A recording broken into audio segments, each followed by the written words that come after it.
Hi, my name is Reed Silverne.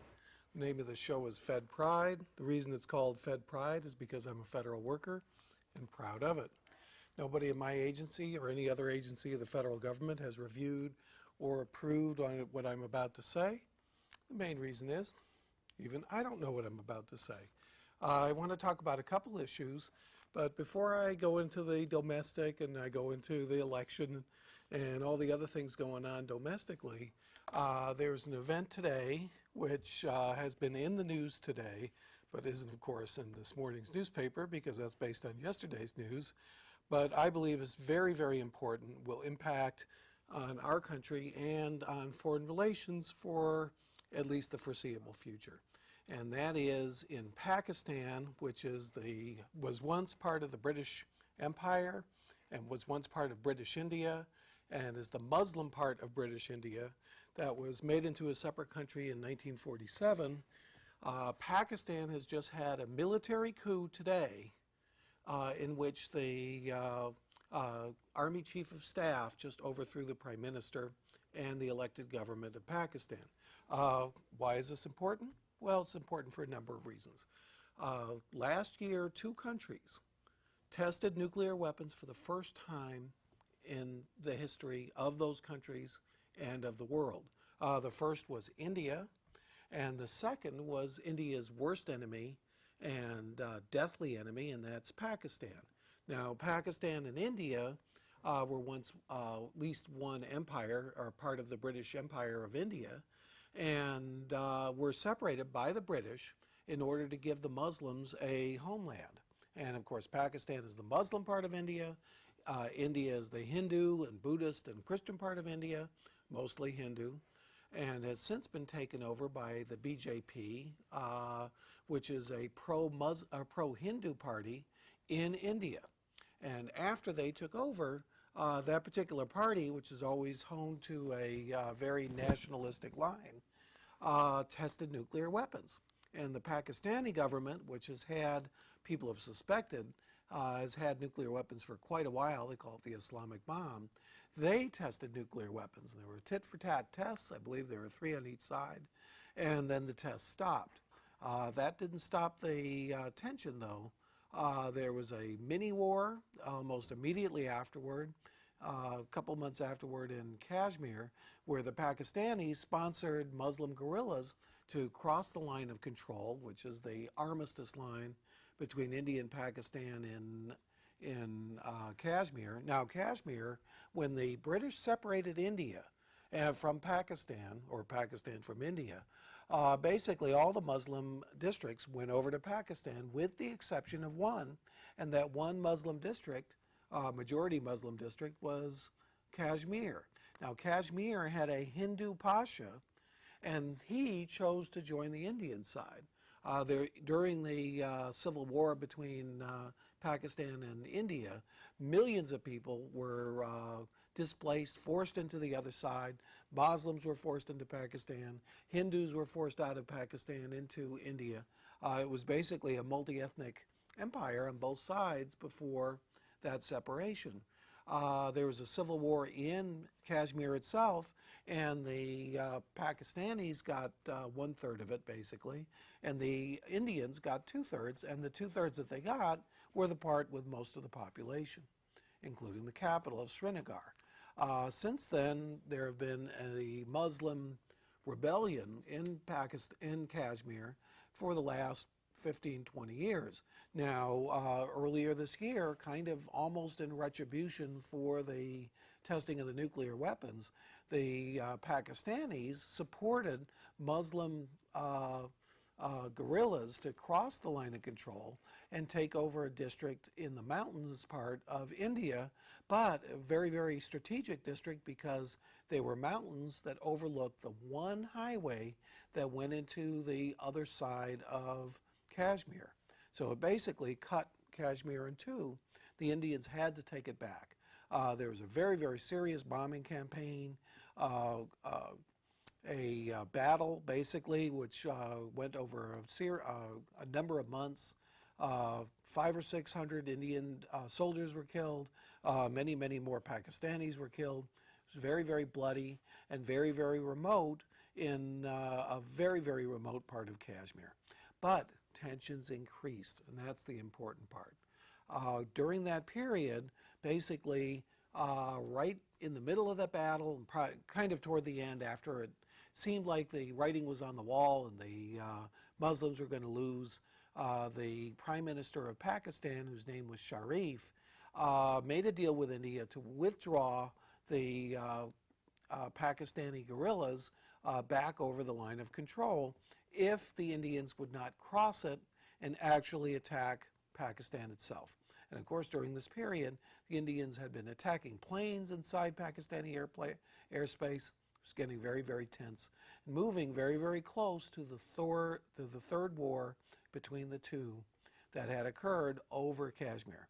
It would have been a total of 4 wars between India and Pakistan. This war, this next war, if it went total, would have been much worse than the others because now both sides have nuclear weapons and both sides have missiles. Missiles that can hit the capital of India from Pakistan and the capital of Pakistan from India. Could get very, very dicey, especially when you consider that the Indians just re-elected a BJP government. BJP is a very radical nationalist pro-Hindu party in India, and they have a whole group of other parties, local parties, that are supporting them that have defeated the Congress Party, which is the historical party of India, the party that goes back to Mahatma Gandhi and Nehru, Indira Gandhi, and historically was in charge of India during its first 30 or 40 years, and just very, very recently has kind of fallen apart because of the Nehru-Gandhi dynasty falling apart. So what does that mean for us? That means that now we have 2 rogue nuclear powers that are confronting each other over a border. And on top of that, a contested, disputed border, and a border that has created and caused wars in the past. We've had a very, very near total war between the two just a few months ago that ended with the Prime Minister withdrawing these guerrillas back over the line. This did not please the Army Command and the Army Chief of Staff of Pakistan. Army Chief of Staff's name was Musharraf. Now, what has happened in the last couple days is Musharraf, the Army Chief of Staff, was visiting another country, so the Prime Minister chose to fire him while he was out of town. The Army Chief of Staff returned, met his troops in the airport. They surrounded the Prime Minister's palace and his home, his residence. They surrounded the parliament. They took over the state television and radio stations, and they basically took over the government in a military coup. Right now, the Prime Minister is under house arrest. Nobody knows whether he's alive or not, but the assumption he is he is. The Army Chief of Staff has appeared on the state television, basically saying that all the institutions of the country were destroyed by this Prime Minister that he has just overthrown. He didn't say anything about whether they were going to run new parliamentary elections, go back to democracy, or what. During the history of Pakistan, 52 years, 25 of those years, army dictators, or the military dictatorships, were in control. And now we don't know whether this is a military dictatorship or whether they'll return back to parliamentary government with a new election. It's hard to say. But this is a very, very tense situation because the Indians could take this wrong. They know that the Army Chief of Staff that's now taken over the government of Pakistan hates India, hates Indians, and a very, very tense situation could start. From what we understand, Clinton has done nothing or really said not much, except that he hopes that they return to democracy as soon as possible. And I'm sure that American diplomats are doing something about it. Where does Pakistan stand with, as far as the United States is concerned? Throughout the entire Cold War, all the way to the end, including the Afghan war with the Soviet Union, Pakistan was on the American side and India was on the Soviet side. Why is this ironic? This is ironic because India is the largest democracy in the world.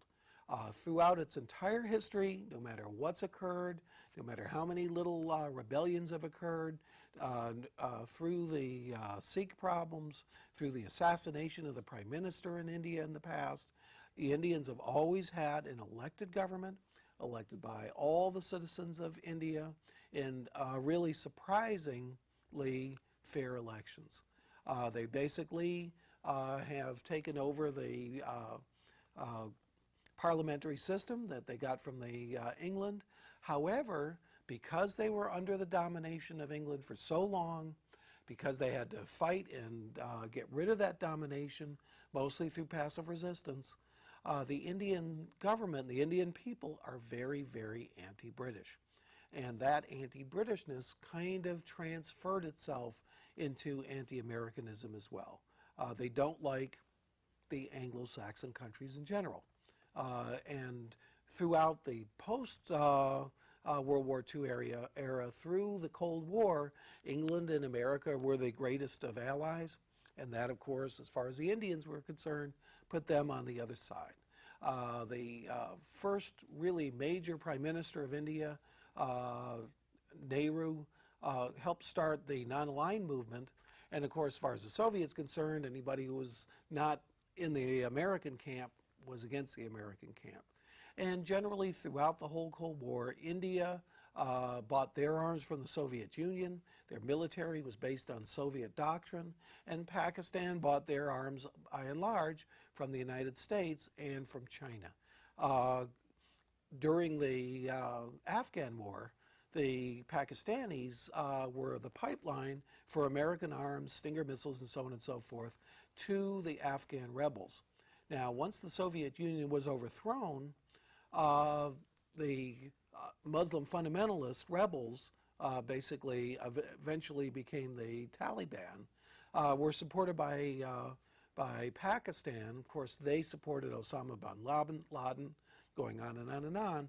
But the bottom line is that Pakistan started going over toward the Muslim fundamentalist side, which of course we supported during the Afghan War. And as a result, Pakistan became more and more estranged from the United States. The other problem that the U.S. had with Pakistan is that during the last 10 years, Pakistan is very, very consistently driven toward developing nuclear weapons, even though they never tested them until last year. And during that period, because they were developing nuclear weapons, we had sold something like $50 or $100 million worth of F-15s to Pakistan. We would not ship those weapons to Pakistan, even though Pakistan sorely needed conventional fighters to fight India. They've always been below India as far as weapons are concerned, mainly because India just has such a tremendous population and a tremendous ability to maintain a very, very large military. Pakistan doesn't. The other problem with Pakistan is that Pakistan, even though it's a Muslim country, even though it's almost all Islamic, is really composed of scores and scores of different ethnic groups. Some of those ethnic groups fight. Karachi, for instance, which is the large port in the southern part of Pakistan, has had a virtual civil war between two ethnic groups going on for years, with many, many thousands of people being killed in kind of on and on gang warfare, which only the army has been able to control. So Pakistan is a really tremendous danger to the United States, danger to the world, danger to India. India is not at present ruled by moderates either. They're ruled by nationalists, Hindu nationalists, who have been pretty extremist in the past, even to the point of sending their people to tear down mosques and engaging in anti-Muslim riots in which many, many Muslims were killed. So there's a lot of tension going on in that India-Pakistan region, and now both sides have missiles and nuclear weapons, and that doesn't bode well. The other thing that's going on today is that there was almost a vote on the Comprehensive Nuclear Test Ban Treaty, a treaty which basically says nobody who signs that treaty can ever test nuclear weapons, underground, above ground, anywhere. However, we have the most nuclear weapons of any country in the world. Soviets are second. And certain other countries in the Soviet Empire have pretty much given up their weapons over to the Soviets or destroyed them. China has nuclear weapons. India has nuclear weapons. France has nuclear weapons. England has nuclear weapons. France and Russia have signed this comprehensive nuclear test ban treaty, and so has the United States, but none of the major nuclear powers have actually ratified the treaty. Treaty doesn't go into effect till 44 countries ratify it. India and Pakistan haven't signed it at all. And of course, they've tested nuclear weapons, and recently. And the Chinese have too. So what does that mean? Right now, the Republicans forced a vote on the nuclear test ban treaty. That vote was supposed to be today. I believe it's postponed until tomorrow. Basically, the radicals or the conservatives are saying, let's vote on it and let us defeat it, no matter what, how much it might embarrass the Clinton administration. Basically, these people are against Clinton no matter what. And of course, Clinton's done a lot of bad things and a lot of stupid things, and it's understandable that Republicans would be against him. However, what would it do to the India-Pakistan situation if America actually votes down the treaty and basically says we are willing to test nuclear weapons? Why shouldn't Pakistan and India test nuclear weapons? The difference is we have an established nuclear force with effective nuclear weapons. They're just developing their nuclear force, and their tests could actually improve theirs, whereas there's no evidence that ours would improve our nuclear weapons. We already have nuclear weapons that are the most advanced in the world. This would give them a chance to try to catch up to us, and the Chinese as well, not freeze our superiority in place. The other thing is we have algorithms where we can test a new nuclear design if we needed to through computer modeling. Now, there are worse stories that maybe the Chinese may have stolen these algorithms. They might be able to computer model nuclear blasts too, but we know that we have that capability. So the question is, why do we need to actually test nuclear weapons? The other thing is, one of the terms of the treaty is that if the United States actually needs to for national security, we can withdraw from the treaty and we can begin testing nuclear weapons if there's a big problem or if somebody is in danger of catching up.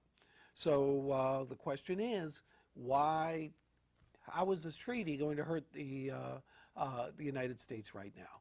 Now, the Republican conservatives basically are saying that the treaty is not completely verifiable, that a very, very low-level nuclear blast, nuclear test, underground in a very, very remote place, but, you know, down in the noise level, you know, a half a kiloton or a kiloton, might not be verifiable. Now, one of the things that the treaty does, sets up 90 seismic sensors throughout the world in all these foreign countries to constantly test to see if nuclear weapons are being set off. So I don't know. It seems to me I would rather not give Pakistan and India a chance to justify resume nuclear testing. Are we losing anything? Can we withdraw from the treaty if we want to start testing again? Yes, we can, according to the terms of the treaty. But the Republicans, or at least certain Republicans, first of all, they want to put a black eye in Clinton's face. And of course, that's understandable, considering he got past the impeachment trial earlier this year, and a lot of Republicans were embarrassed. The Republicans have been saying that Clinton lost in Kosovo, when in fact the Serbians are out. The Rambouillet Accords allowed the Serbians to keep 15,000 troops, more than enough to overawe the local people, in Serbia or in Kosovo for the foreseeable future. Now they have zero. So you can decide whether the fact that Serbia has been thrown completely out of Kosovo versus the accords that they could have signed, which would have left 15,000 Serbian troops in Kosovo, whether that's a defeat or not. In my opinion, if your enemy is kicked out of a place, they're defeated. And it was effective. Now, were there mistakes? Did they bomb the Chinese embassy? Did they make a bunch of stupid moves? Did they bomb a bunch of civilians on the roads? Did the Serbians kill a lot of Albanians during the whole thing? Were they late in really attacking the Serbian infrastructure? Yes, a lot of mistakes were made. But the fact of the matter is, it's a victory. If it's not a victory for Clinton, it's certainly a victory for our guys in uniform who were flying over Serbia, risking their lives, and kicking those Serbians out of Kosovo. So the Republicans are saying, you know, what's going on here? How can we allow Clinton, our adversary, a victory, a diplomatic victory at this stage of the game? And obviously they're not. So Clinton is talking about trying to get a postponement to the vote because he cannot get 67 votes. Remember that the Constitution gives the Senate the sole power to ratify treaties. And on top of that, that Senate vote that ratifies treaties, according to the Constitution, must be a 2/3 vote. There has to be 67 votes, not 51, in order to pass a treaty. And right now, Clinton has at the most 55 votes. 10 Republicans, 45 Democrats, which is not enough to win that vote. So the Senate and the Republicans can very, very easily force a vote on the test ban treaty and defeat American foreign policy, at least as it's presented right now. Will they do that? I don't know. It's nip and tuck. The Republicans made two demands of Clinton, and those two demands are, one, that Clinton will not reintroduce this treaty throughout his presidency. So they will not in any way introduce this particular treaty until after Clinton is no longer president. And the other one is that he'd write a letter requesting in writing that the vote be withdrawn. And by writing that letter, basically admits defeat on this issue. Clinton already wrote the letter saying that he wants the vote withdrawn, basically admitting he was going to lose, but he hasn't yet said that he won't reintroduce it. Now, it can't be reintroduced anyway unless the Democrats in the Senate reintroduce it during his presidency. The Democrats in the Senate have offered to Trent Lott, the majority leader, to prevent any attempt to reintroduce it until Clinton's no longer president, in order so the White House doesn't have to go in writing saying we will not reintroduce it during his presidency. Clinton doesn't want to do that because the Indians and the Pakistanis might take that as a note of weakness and say the Americans are never going to ratify this. This is going to go down to defeat. And if they're not going to ratify it, why should we obey a treaty that's not going to be ratified? We might as well test the next generation of nuclear weapons, the next generation of nuclear weapons, until India and Pakistan have nuclear weapons that, of course, are at parity with each other, but also at parity with the United States and Russia, which have the most advanced nuclear weapons in the world. Is that good for us? Well, unless we have a darn good nuclear shield, try to get every single missile that comes over the North Pole, that's bad for us. And I don't think even the Republicans, or at least the more moderate Republicans, want to risk that, like John Warner of Virginia. So some of the Republicans are even going to Trent Lott and saying, don't bring this issue to the fore. Other Republicans, like Jesse Helms and Imhoff, who's one of the more conservative Republican senators, are pushing it to the limit. So tomorrow we'll see whether there's going to be a vote on the nuclear test ban treaty, whether the United States votes against the nuclear test ban treaty, in which case the Russians and the Chinese will probably refuse to ratify the nuclear test ban treaty, in which case you're going to see nuclear tests throughout the world.